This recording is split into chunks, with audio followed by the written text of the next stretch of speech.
تاني يا شناوي، تاني يا فاشل، تاني ايه تالت عاشر يا جدعان. قسما بالله زهقت من الشناوي وحياة ربنا بقيت بشوفه وبتخلق. كفاية بقى يا عم، كفاية بقى، بوس ايدك. مستني تعمل معانا ايه تاني؟ يعني غلطات في ماتشات ودية وماتشات رسمية ودوري وكاس وافريقيا وكل حاجة في الدنيا.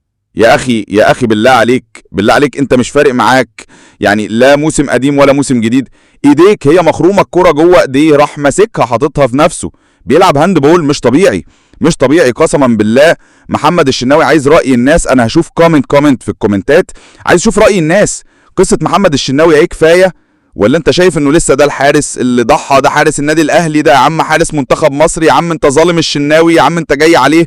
والكلام اللي بشوف في الكومنتات ده، مصطفى شوبير هو الاحق، مصطفى شوبير هو العدل، مصطفى شوبير هو اللي المفروض يكون حارس النادي الاهلي وحارس منتخب مصر الاساسي، لانه يستاهل ولانه الافضل. مش هتاخد زمنك وزمن غيرك. ارحمني يا شناوي وارحم كل واحد خلاص ما بقاش طايق وزهق من مستواك ومن ادائك. ده مفيش اي تطور، الاخطاء هي انك ما بتنطش، انك بتتفرج على الكرات السهله اللي تيجي فيك. زهقنا من القصص دي كلها. والله انا عن نفسي جبت اخري من محمد الشناوي، وهشوف كومنتات راي الناس. الاهلي بيكسب 4-1، هنتكلم في تفاصيل كتير. لايكات على قد ما تقدر، شير، خلي الناس كلها تشوف الفيديو ونسمع رأيهم في الكومنتات في قصة ومعضلة محمد الشناوي مع النادي الأهلي. مين اللي حق للموسم الجاي لقيادة مرمى النادي الأهلي لحراسة عرين النادي الأهلي؟ هل الشناوي بأخطائه بكوارثه ولا مصطفى شوبير الموجود الاحتياطي؟ أنا شايف إن شوبير لازم يقف، والغلطة دي لو هتخلي الشناوي ما يبقاش الحارس الأساسي تبقى أحلى غلطة في الدنيا بالنسبة لي، وتبقى الغلطة الأميز في تاريخ محمد الشناوي. مباراة ودية المفروض ريبيرو بيشوف كل اللعيبة عشان يقدر انه يقيم اللعيبة. بيشوف غلطة كارثية زي دي من الشناوي، المفروض لازم عينه تكون على مصطفى احمد شوبير الاحق دلوقتي بحراسة مرمى الاهلي. الاهلي لعب مباراة ودية امام الملعب التونسي في ملعبهم وفي ارضهم بتحكيم تونسي. الاهلي بيلعب مباراة وان سايد جيم، مفيش الملعب التونسي. الاهلي اقوى بكتير، الاهلي اقوى وهو بيلعب على الواقف، الاهلي اقوى وهو بيلعب بالراحه، الاهلي اقوى ويقدر يكسب كتير قوي وهو بيلعب باقل مستوياته النهارده. فوائد كتير جدا من المباراه، ايجابيات كتير جدا جدا، سلبيه وحيده بس او سلبيتين هنتكلم عنهم، لكن في ايجابيات، في حاجات فاجئني بيها ريبيرو النهارده. هنتكلم برضه عن تفاصيل كتير قوي في الماتش. نبدا الاول بتشكيل المباراه. الاهلي بدا النهارده ب 11 لاعب، كنت متاكد انهم هيتغيروا الشوط الثاني و11 غيرهم هينزلوا. لا، ريبيرو بيعلي عليا كمان، بيقول لي انت فاكرني هلعب ب 22 لاعب؟ لا، ده انا هلعب ب 25 لاعب. كل سكواد النادي الاهلي شارك النهارده، كل اللعيبه الراجل شافها، كل اللعيبه الراجل اتفرج عليها. بدانا من اول المباراه بمصطفى شوبير في حراسه المرمى، خد الشوط الاول. بعد كده رباعي خط الظهر، على اليمين محمد هاني، على الشمال كريم فؤاد، وثنائيه دفاعيه مكونه من ياسين مرعي المنضم حديثا وياسر ابراهيم. قدامهم في نص الملعب كوكا ديفندر 6، وقدامهم 2 محمد مجدي قفشه ومحمد علي بن رمضان جوهر التونسي. على يمينهم كان موجود النهارده طاهر محمد طاهر، على الشمال اشرف بن شرقي، وفي الامان المخيف محمد شريف. وكان عندي فار بدلته بايه؟ بدلته باسد، بدلته وسام ابو علي بمحمد شريف.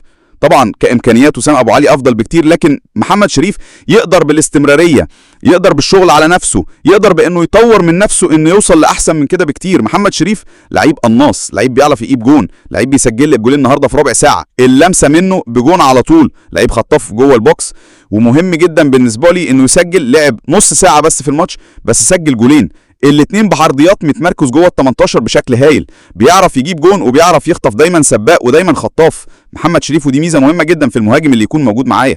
حمد لله على سلامه المخيف، حمد لله على سلامه محمد شريف وعودته للنادي الاهلي مره اخرى، والتسجيل بدل الجول، لا جولين في اول ماتشاته وفي اول بص عليه من المدرب جوزيه ريبيرو.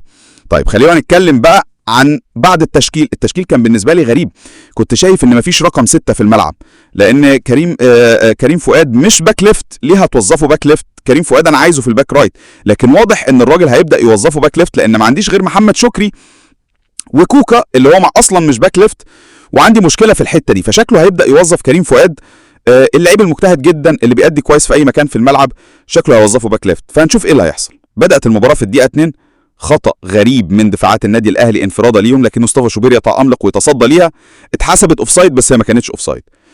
شفنا اختبار فار حقيقي لمصطفى شوبير، قدر انه يتعامل مع الكره ويتصدى انفراده. هو ده اللي بقول لك، انه يكون حارس النادي الاهلي، هو ده اللي يستاهل يقف ويحرس عرين النادي الاهلي. دي في اول دقيقتين من المباراه، قبل بقى ما الماتش يفتح وقبل ما الاهلي يعمل اللي هو عايزه بعد كده. الاهلي بيسجل هدفه الاول في الدقيقه كام؟ في الدقيقه 9. انا عايز قبل بس ما اتكلم عن المباراه عايز اكلمك ان جوزيه ريبيرو النهارده عمل كذا حاجه فاجئوني. اول حاجه مشاركه كل اللعيبه، انك تشوف ال 25 لاعب، دي حاجه كانت كويسه وممتازه جدا. تاني حاجه ان الراجل حاطط في دماغه اللعيبه الناشئين، اللعيبه الصغيره.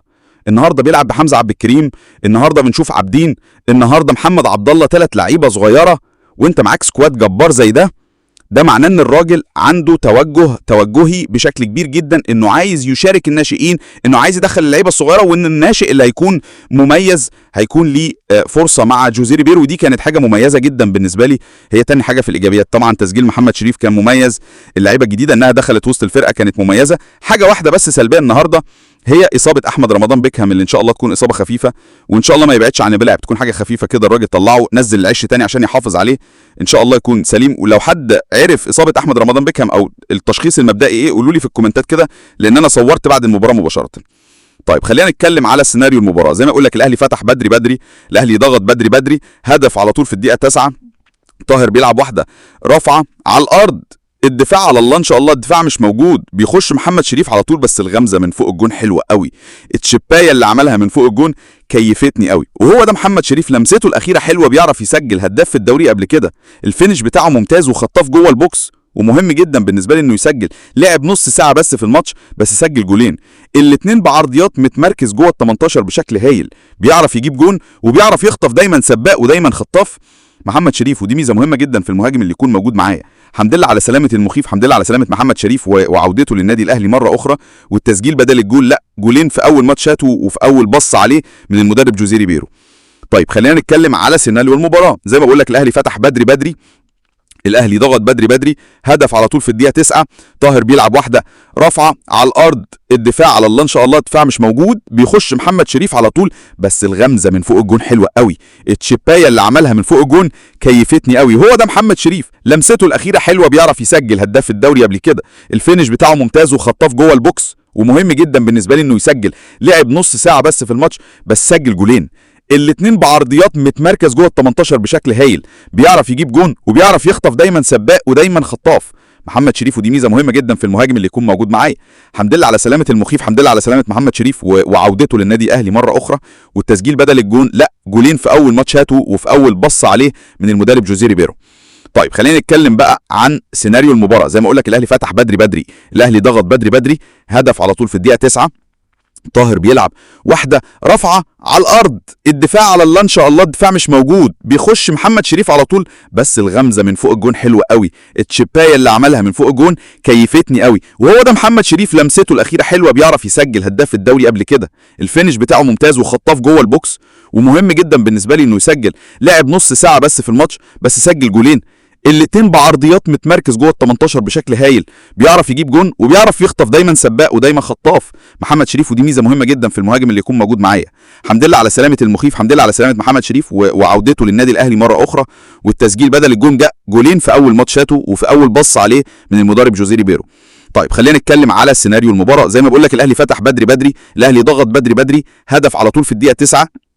طاهر بيلعب واحده رافعه على الارض، الدفاع على الله ان شاء الله، الدفاع مش موجود، بيخص محمد شريف على طول، بس الغمزه من فوق الجون حلوه قوي، التشبايه اللي عملها من فوق الجون كيفتني قوي. وهو ده محمد شريف، لمسته الاخيره حلوه، بيعرف يسجل، هداف الدوري قبل كده، الفينش بتاعه ممتاز وخطاف جوه البوكس، ومهم جدا بالنسبه لي انه يسجل. لعب نص ساعه بس في الماتش بس سجل جولين، الاتنين بعرضيات، متمركز جوه ال 18 بشكل هايل، بيعرف يجيب جون وبيعرف يخطف، دايما سباق ودايما خطاف محمد شريف، ودي ميزه مهمه جدا في المهاجم اللي يكون موجود معايا. الحمد لله على سلامه المخيف، الحمد لله على سلامه محمد شريف وعودته للنادي الاهلي مره اخرى، والتسجيل بدل الجون، لا جولين في اول ماتش شاته وفي اول بص عليه من المدرب جوزيه ريبيرو. طيب خلينا نتكلم بقى عن سيناريو المباراه. زي ما بقول لك الاهلي فتح بدري، الاهلي ضغط بدري، هدف على طول في الدقيقه 9.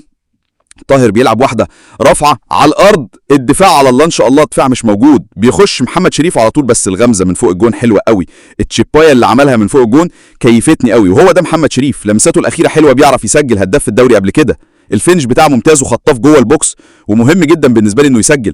لعب نص ساعه بس في الماتش بس سجل جولين، الاتنين بعرضيات، متمركز جوه ال 18 بشكل هائل، بيعرف يجيب جون وبيعرف يخطف، دايما سباق ودايما خطاف محمد شريف، ودي ميزه مهمه جدا في المهاجم اللي يكون موجود معايا. الحمد لله على سلامه المخيف، الحمد لله على سلامه محمد شريف وعودته للنادي الاهلي مره اخرى، والتسجيل بدل الجون، لا جولين في اول ماتش شاته وفي اول بص عليه من المدرب جوزيه ريبيرو. طيب خلينا نتكلم عن سيناريو المباراه. زي ما بقول لك الاهلي فتح بدري بدري، الاهلي ضغط بدري بدري، هدف على طول في الدقيقه 9.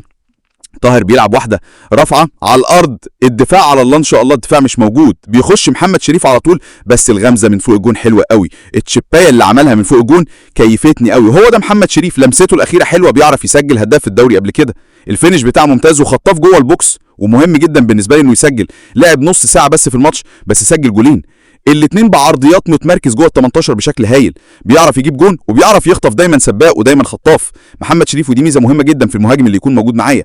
الحمد لله على سلامه المخيف، الحمد لله على سلامه محمد شريف وعودته للنادي الاهلي مره اخرى، والتسجيل بدل الجون، لا جولين في اول ماتش هاته، وفي اول بص عليه من المدرب جوزيه ريبيرو. طيب خلينا نتكلم عن سيناريو المباراه. زي ما بقول لك الاهلي فتح بدري بدري، الاهلي ضغط بدري بدري، هدف على طول في الدقيقه 9. طاهر بيلعب واحده رافعه